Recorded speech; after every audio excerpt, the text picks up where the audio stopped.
Hello friends, आइए आज देखते हैं past indefinite tense. Past indefinite tense. Past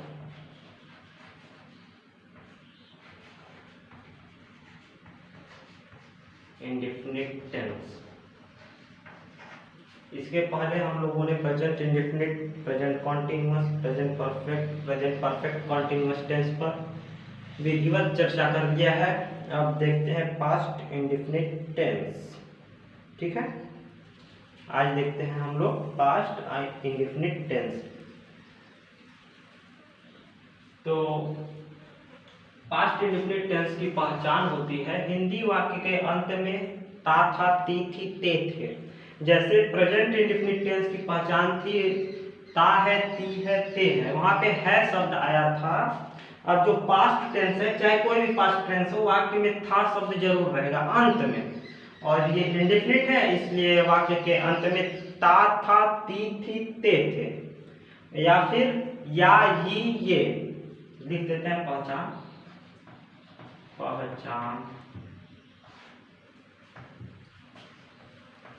ता, था, ती, थी, ते, थे। या इसके अलावा हो सकता है या, ये। जैसे कुछ हम उदाहरण बोल रहे हैं, जैसे वह विद्यालय में नाचता था, वह विद्यालय में नाचती थी, वे विद्यालय में नाचते थे।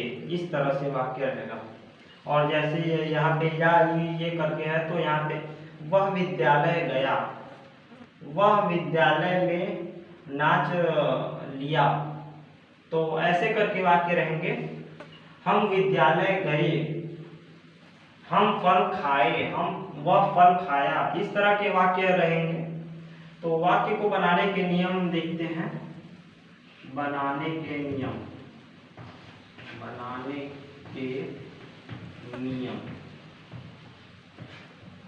इसको नोट करते चलिए। बनाने के नियम में है, यदि हमारा सब्जेक्ट एक वचन हो, चाहे सब्जेक्ट बहुवचन हो, सिंपल सेंटेंस में, साधारण वाक्य में सहायक क्रिया कुछ नहीं लगाएंगे, केवल वर्ब के सेकेंड फॉर्म का प्रयोग करेंगे। ठीक, सिंपल सेंटेंस में,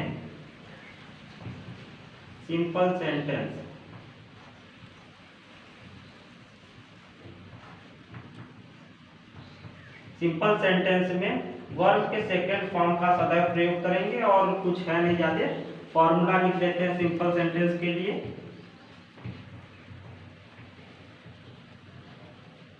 फॉर्मूला जैसे सब्जेक्ट सर्वप्रथम लिखेंगे, फिर उसके बाद लिखेंगे वर्ब का सेकेंड फॉर्म, द्वितीय रूप, वर्ब का द्वितीय रूप, फिर उसके बाद लिखेंगे ऑब्जेक्ट, फिर अदर। ठीक है, फिर अंत में फुल स्टॉप लगा देंगे। तो ये हमारा सिंपल सेंटेंस के लिए फॉर्मूला है। आइए सिंपल सेंटेंस के बारे में चर्चा भी करते हैं। सिंपल सेंटेंस, इसमें नकारात्मक शब्द नहीं रहेगा। अभी जो हम बता रहे हैं इसमें नकारात्मक शब्द नहीं रहेगा। यदि नकारात्मक शब्द रहेगा तो उसके लिए फॉर्मूला बदल जाएगा। अभी उसको बताते हैं। पहले देखते हैं सिंपल सेंटेंस। जैसे पहला है राम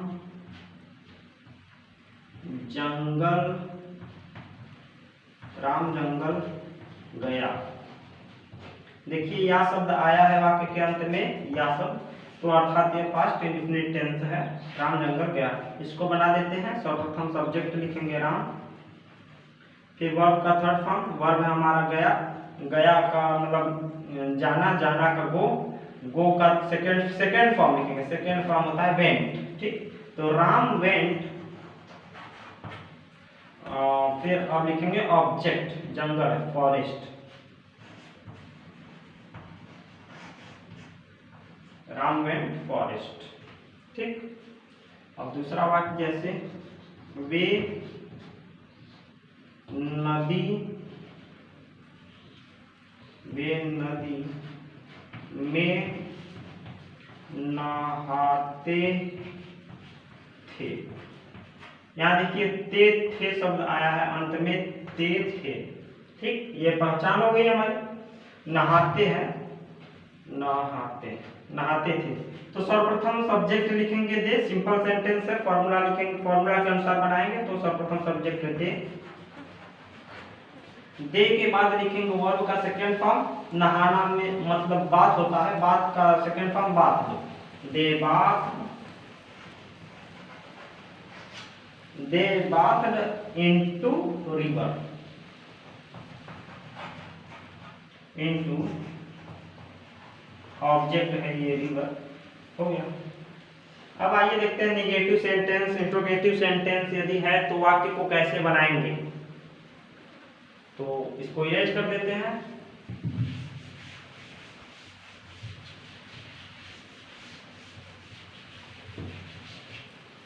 यदि वाक्य निगेटिव हो, नकारात्मक, सिंपल ही हो लेकिन निगेटिव हो, जैसे अभी हम बताएं कि वे नदी में नहाते थे, यदि यहीं पे हो जाता नहीं शब्द का प्रयोग वाक्य में, वे नदी में नहीं नहाते थे, तो उस तरह के वाक्य को बनाने के नियम को समझते हैं। यदि निगेटिव हो, निगेटिव हो तो यहाँ पे सहायक क्रिया डिड का प्रयोग करेंगे और डिड के बाद नॉट लिखेंगे। ठीक, सब्जेक्ट लिखेंगे, फिर डिड, फिर नॉट। ठीक, फिर उसके बाद वर्ब का फर्स्ट फॉर्म लिखेंगे। अब हम लोग वर्ब का फर्स्ट फॉर्म लिखेंगे। ठीक, केवल सिंपल सेंटेंस में वर्ब के सेकेंड फॉर्म का प्रयोग करते हैं। अब वर्ब के फर्स्ट फॉर्म का प्रयोग करेंगे। इसके लिए फॉर्मूला होता है सर्वप्रथम सब्जेक्ट, फिर डिड, चाहे सब्जेक्ट हमारा सिंगुलर हो या प्लूरल, उसके साथ हमारा सहायक क्रिया अब डिड लगेगा। तो डिड, फिर उसके बाद नॉट का प्रयोग, फिर उसके बाद वर्ब के फर्स्ट फॉर्म का प्रयोग करेंगे, फिर ऑब्जेक्ट, फिर अदर, फिर अंत में फुल स्टॉप। ठीक, ये हमारा फॉर्मूला हो गया। अब कुछ एग्जांपल लेते हैं हम लोग। जैसे पहला एग्जांपल लेते हैं हम, विद्यालय में गाना, हम विद्यालय में गाना नहीं गाते थे, हम विद्यालय में गाना नहीं गाते थे। तो यहाँ पे सर्वप्रथम सब्जेक्ट लिखेंगे। यहाँ देखिए निगेटिव है, नकारात्मक शब्द आया। ठीक, ये निगेटिव अभी हमने बताया। यदि यहाँ से नहीं हटा दे तो क्या बचा, हम विद्यालय में गाना गाते थे। ये सिंपल सेंटेंस हो गया। अभी जो हम पीछे बताएं सेम उसकी तरह हो जाएगा, तो उसके अनुसार हम बनाएंगे, उस फार्मूला के अनुसार। यहाँ पे नहीं शब्द है, इसलिए इस फार्मूला के अनुसार हम लोग इस वाक्य को बनाएंगे। ठीक, तो बनाते हैं। सर्वप्रथम सब्जेक्ट लिखेंगे वी, वी लिखते हैं वी, फिर डिड नॉट, चाहे सब्जेक्ट हमारा सिंगुलर हो या प्लूरल, कुछ भी हो, did not, we did not, verb का फर्स्ट फॉर्म, गाना गा, सिंग, फिर ऑब्जेक्ट और सॉन्ग, सिंग और सॉन्ग। सिंग हमारा वर्ब है। ठीक, ये हमारा वर्ब है, वर्ब का फर्स्ट फॉर्म सिंग होता है। सिंग मतलब यहाँ क्रिया वर्ब जो है सिंग है, गाना। तो अब और सॉन्ग गाना गाते हैं, तो गाना इसके लिए ये शब्द हो गया, गाते के लिए ये शब्द गाते थे। तो we did not sing a song. अब विद्यालय में अदर है, इन द स्कूल, अंत में फुल स्टॉप। दूसरा लेते हैं, जैसे शाश्वत, शाश्वत, शाश्वत पर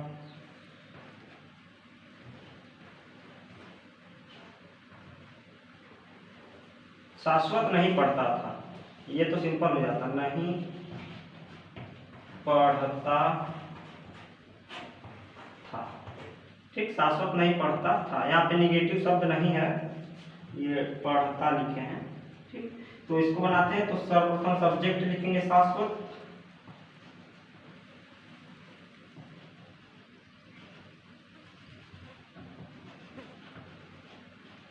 शाश्वत, फिर सब्जेक्ट हमारा चाहे सिंगुलर हो या प्लूरल, उसके साथ हम लोग डिड नॉट का प्रयोग करेंगे, डिड नॉट। अब वर्ब के फर्स्ट फॉर्म का प्रयोग करेंगे, पढ़ना होता है रीड, तो रीडर रहेगा।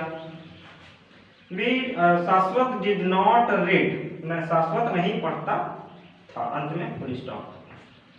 ठीक, अब और भी कुछ एग्जांपल लेते हैं और इंट्रोगेटिव सेंटेंस को समझते हैं। इसको नोट कर लीजिए, इरेज कर देते हैं।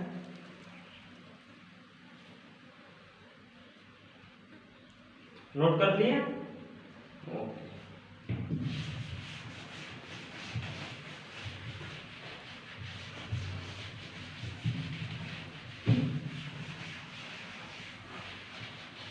अब आइए देखते हैं इंट्रोगेटिव सेंटेंस।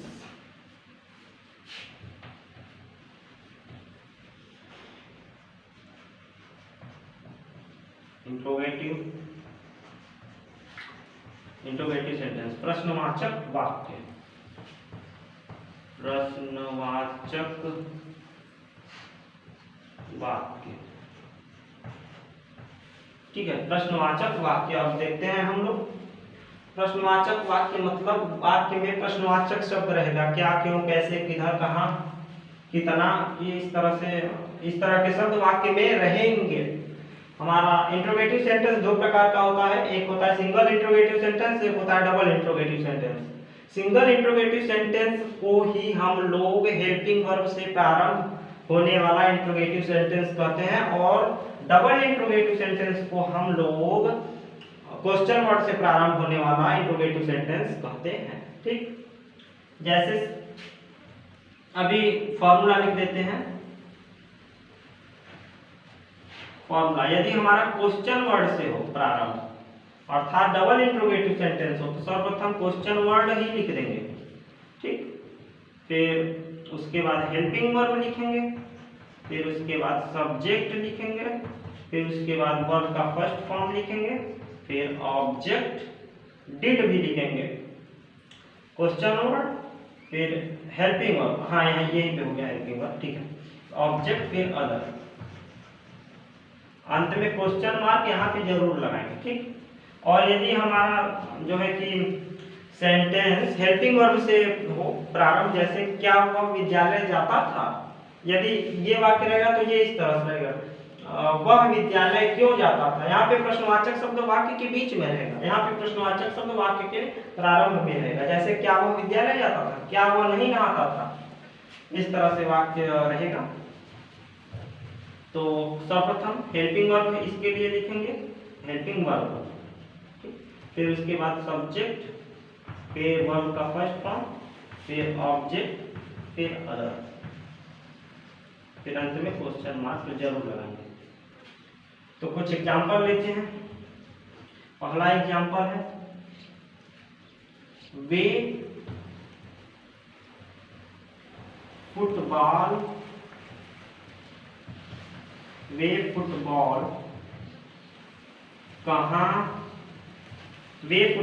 कहाँ खेलते थे। ठीक है, वे फुटबॉल कहाँ खेलते थे। तो अब हम लोग इसको बनाएंगे, वे फुटबॉल कहाँ खेलते थे को, तो क्या बनेगा हमारा, सर्वप्रथम यहाँ पे देखिए कहाँ क्वेश्चन वर्ड है, इसलिए क्वेश्चन वर्ड ये वाला फॉर्मूला लगाएंगे। तो यहाँ पे कहाँ के लिए वेयर लिखेंगे सर्वप्रथम, वेयर के बाद हेल्पिंग वर्ब हमारा डिड होता है, डिड, वेयर डिड, फिर subject they, where did they, फिर वर्ब है हमारा खेलना, प्ले का फर्स्ट फॉर्म में लिखेंगे तो प्ले ही रहेगा, where did they play football, object है हमारा फुटबॉल।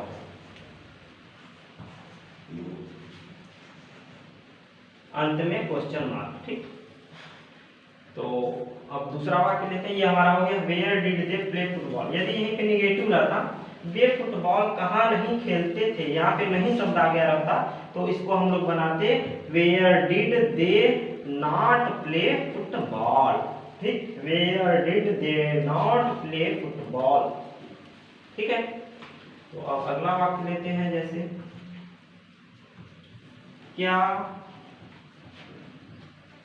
क्या सीता जंगल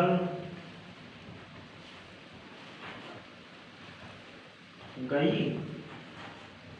क्या सीता जंगल गई? यहाँ पे क्वेश्चन वर्ड है, इसमें यहाँ पे प्रश्नवाचक चिन्ह लगेगा। क्या सीता जंगल गई?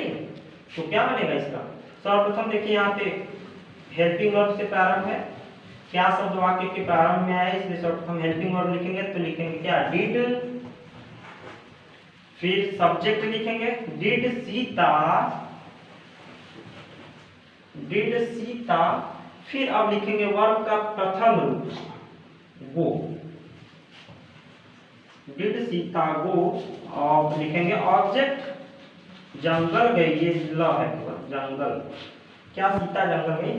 तो ऑब्जेक्ट लिखेंगे जंगल forest, did Sita go to forest, to forest. अंत में प्रश्नवाचक चिन्ह जरूर लगाएंगे, ठीक है।